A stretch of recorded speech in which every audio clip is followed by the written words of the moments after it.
어제는 음행에 대한 그리스도인의 자세라는 제목으로 말씀을 살펴보았습니다. 음행에 대한 그리스도인의 자세는 음행 유혹은 너무나도 강한 것이라는 사실을 알아야 하고, 또 음행의 결과는 아주 비참한 것이고, 음행을 이길 수 있는 길은 말씀대로 사는 길밖에 없다고 말씀을 드렸습니다. 오늘 본문에서는 음행을 이길 수 있는 길이 하나님의 말씀이라고 했는데, 그 말씀인 지혜가 소리를 높여 부른다고 말씀하고 있습니다. 소리쳐서 부른다는 말씀은 부를 때 들을 수 있는 위치에 지혜가 있다는 것입니다. 지금까지 계속해서 말씀을 나눴던 것 같이 지혜는 바로 하나님의 말씀이라고 했고, 또 여호와를 경외하는 것이라고 했습니다. 어제 본문에서 어리석은 청년이 음행하는 여인의 집에 들어가고 있었습니다. 그런 가운데 오늘 본문에서는 지혜가 소리를 지르며 부르고 있습니다. 이 외침은 그 어리석은 청년이 들었다면 소가 도살장으로 끌려가는 듯한 그러한 그 상황에서 벗어날 수가 있었을 것입니다. 그러나 그 소리를 듣지 못합니다. 왜냐하면 지혜의 가치를 두고 있지 않았기 때문입니다.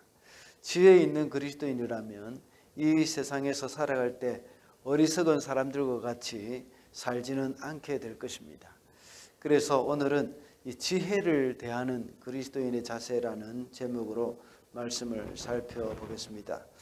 첫째로 지혜의 귀를 기울여 들어야 합니다. 1절 말씀과 4절 말씀입니다. 지혜가 부르고 있지 않느냐, 명철이 소리를 높이고 있지 않느냐. 4절 말씀, 사람들아 내가 너희를 부른다. 내가 모두에게 소리를 높인다. 오늘 본문에서 지혜가 부르고 명철이 소리를 높인다고 말씀을 하고 있습니다. 어디에서 부르고 있다고 하는가 하면 2절에 보면 길가의 높은 곳과 내거리에 자리를 잡고 있다고 말하고 있습니다. 그리고 3절에는 마을 어귀 성문 곁에서 여러 출입문에서 외친다고 말씀합니다. 이 말은 많은 사람들이 드나드는 곳이라는 겁니다. 또 많은 사람들이 붐비고 다니는 곳입니다. 누구나 쉽게 찾을 수 있고 들을 수 있는 곳을 거기서 지혜가 부른다는 겁니다. 이 말은 지혜가 어느 특정한 사람들에게만 주어진 것이 아니라는 뜻입니다. 지혜의 말씀을 모든 사람들이 예외 없이 다 들을 수 있는 그런 말씀이고, 또 적용이 되어져야 하는 말씀이라는 겁니다. 그리고 누구든지 눈만 뜨면 지혜를 얻을 수 있다는 말씀입니다. 그래서 야고보서 1장 5절에 보면 누구든지 지혜가 부족하거든 후히 주시고 꾸짖지 아니하시는 하나님께 구하라. 그리하면 주시리라고 말씀하고 있습니다. 여기서 눈여겨볼 것이 바로 누구든지라는 말입니다. 누구든지 하나님께 구하는 사람은 다 지혜를 주신다는 말씀입니다. 그래서 지혜는 큰 소리로 부르고 있습니다. 그 지혜의 부르심에 대한 우리 그리스도인들은 응답을 해야 합니다. 그 응답의 길은 귀를 기울여서 듣는 것입니다. 지혜는 바로 하나님의 말씀이라고 했습니다. 그 말씀에 귀를 기울여서 들어야 합니다. 하나님의 말씀이 선포될 때에 귀를 기울여서 듣는 자가 복이 있습니다. 주일날 예배를 드릴 때마다 말씀이 선포될 때에 귀를 기울여 들어야 합니다. 그뿐만 아니라 귀를 열어서 주님의 말씀을 듣는 그 귀를 열어달라고 이렇게 기도를 해야 합니다. 같은 말씀이라도 그 말씀을 듣는 사람이 있고 듣지 못하는 사람이 있습니다. 또한 같은 말씀을 들었는데 그 말씀에 찔림을 받고 변화가 일어나는 사람이 있는가 하면 마음이 오히려 강팍해져가는 그런 사람도 있습니다. 말씀을 들을 때에도 딴 생각을 하거나 또 졸 때가 참 많습니다. 그럴 때는 정말 하나님 앞에 간절한 마음으로 기도를 해야 합니다. 말씀을 들을 수 있는 귀를 열어달라고, 내가 이 말씀을 듣게 해달라고 기도를 해야 합니다. 이것이 또 다른 영적인 전쟁이라고 볼 수 있습니다. 사탄은 우리로 하여금 말씀을 듣지 못하게 자꾸 귀를 막습니다. 그래서 듣기는 들어도 깨닫지 못할 때가 있다는 겁니다. 우리는 말씀이 선포될 때에 귀를 기울여서 들을 수 있어야 한다는 겁니다. 둘째로 지혜를 보화보다 소중히 여겨야 합니다. 10절과 11절 말씀입니다. 너희는 은을 받기보다 내 훈계를 받고 금을 선택하기보다는 지식을 선택하여라. 참으로 지혜는 진주보다 좋으며 내가 갖고 싶어하는 그 어떤 것도 이것과 비교할 수 없다. 지혜가 소리를 높여 외쳐도 듣지 못하는 이유가 무엇이겠습니까? 관심이 없기 때문입니다. 관심이 없으면 소리가 나도 듣지 못합니다. 요즘 신방을 하면서 이명이 들린다는 분들을 많이 만나봤습니다. 저도 그분들의 이야기를 들어보니까 저도 지금까지 이명이 들렸었는데 제가 거기에 신경을 못 쓰고 있었던 겁니다. 그래서 한 번씩 이렇게 찍 소리가 나면 어디서 나나 하는 그런 소리를 생각을 하고 있었는데 그분들의 이야기를 들어보니까 저도 역시 이명이 들리는 그런 사람이었습니다. 그래서 인터넷에 찾아보니까 이명은 나이가 들고 귀의 기능이 떨어지면 일어나는 그런 자연스러운 현상이라고 합니다. 이명을 고칠 수 있으면 좋겠지만 이 들리는 이명 소리를 차단하면 된답니다. 지금까지 저는 이명을 차단했던 것입니다. 그것이 이명인 줄도 모르고 들리는 이명에 신경을 쓰지 않고 다른 소리에 신경을 쓰는 것입니다.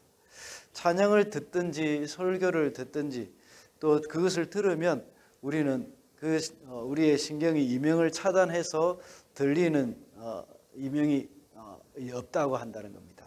다시 말하자면 그 이명에 관심을 끄라는 겁니다. 그 대신에 다른 소리에 신경을 쓰라는 말씀입니다. 이 말씀은 들리는 이명보다 다른 소리를 더 소중히 여기라는 겁니다. 그 소리가 그럴 때에 그 소리가 다른 소리가 들린다는 겁니다. 그리고 이명은 들리지 않는다는 거죠. 지혜의 소리도 역시 우리가 그 소리를 소중히 여길 때 지혜의 외침이 들립니다. 한국에서 폐지를 줍는 어떤 할머니가 그런 할머니가 참 많습니다. 그 할머니에게 예수 믿으세요 하고 말을 해도 들은 척도 안 합니다. 보통 몇 번을 이야기해도 듣는지 안 듣는지 알 수가 없습니다. 그래서 그 할머니에게 저기 박스 있습니다 이렇게 하면 어디 하면서 막 찾습니다. 그 폐지를 줍는 그 할머니에게 중요하고 관심 있는 것은 박스 또는 종이라는 말입니다. 이 세상의 사람들은 금, 은, 보석, 진주에 참 관심이 많습니다. 이것이 가치가 있다고 생각하기 때문입니다. 그런데 그리스도인은 지혜를 이런 보화보다 더 가치 있게 여기고 소중히 여길 때에 그 지혜의 소리가 들리게 되는 겁니다. 하나님의 말씀을 가치 있게 여기고 그것을 금, 은, 보석보다 더 소중하게 여길 때에 그것이 우리에게 들리게 되는 겁니다. 또 굳이 꼭 설교를 듣거나 또 이 성경 말씀을 듣는 그것이 아니라 또 하나님의 음성에 귀를 기울일 때에 그럴 때에 하나님께서 내가 어떤 것에 대해서 여러 가지로 말씀해 주시는 것이 있는 겁니다. 그래서 그것이 들립니다. 그것을 깨닫게 되어진다는 겁니다. 하나님께서는 여러 경로를 통해서 우리에게 말씀을 하십니다. 그 말씀을 잘 듣고 또 우리의 삶을 인도하시는 그 하나님의 음성을 듣는 것, 그것이 바로 지혜의 말씀을 듣는 것입니다. 그래야 우리가 하나님의 말씀, 지혜의 말씀을 소중히 여길 때에 지혜의 말씀을 들리고 거기에 귀를 기울일 수가 있다는 것입니다. 마지막으로 지혜를 사모해야 합니다. 나는 17절입니다. 나는 나를 사랑하는 사람을 사랑하며 나를 간절히 찾는 사람을 만나준다. 우리가 지혜를 얻을 수 있는 방법은 지혜를 사랑하는 것이라는 겁니다. 이 세상에서 우리 그리스도인이 돈을 사랑하고 돈을 쫓아 산다면 그것들 다 잃어버리게 됩니다. 그리고 명예와 권세를 사랑하여서 그것을 쫓아 살아간다면 그건 역시 잃어버리고 맙니다. 왜냐하면 그것이 우상이 되기 때문입니다. 그러나 지혜는 그렇지 않습니다. 우리가 지혜를 사랑할 때에 지혜를 얻게 됩니다. 지혜를 사랑하고 지혜를 구할 때에 하나님은 우리에게 지혜만 주시는 것이 아니라 부귀와 영화까지도 주십니다. 그래서 오늘 본문 18절에서는 지혜가 말을 합니다. 부귀와 영화도 내게 있으며 든든한 재물과 의도 내게 있다라고 기록되어 있습니다. 이 말씀은 부귀와 영화를 얻기 위해서 지혜를 사랑하라는 말이 됩니다. 이 말이 아니라는 겁니다. 내가 원하는 것은 지혜가 되어야지 부귀와 영화를 얻기 위해서 내가 지혜를 구한다. 이것은 부귀와 영화가 내 목적이지 지혜가 내 목적이 아니라는 것이죠. 부귀와 영화를 사랑하는 것이 되고 마는 겁니다. 그러나 진정으로 지혜를 사랑하는 자에게는 그러한 부귀와 영화가 부수적으로 따라오는 것입니다. 그것이 바로 오늘 17절 18절의 말씀입니다. 이렇게 진정으로 지혜를 사랑하는 자, 그 사람에게는 이 하나님이 다른 것을 선물로 주신다는 것입니다.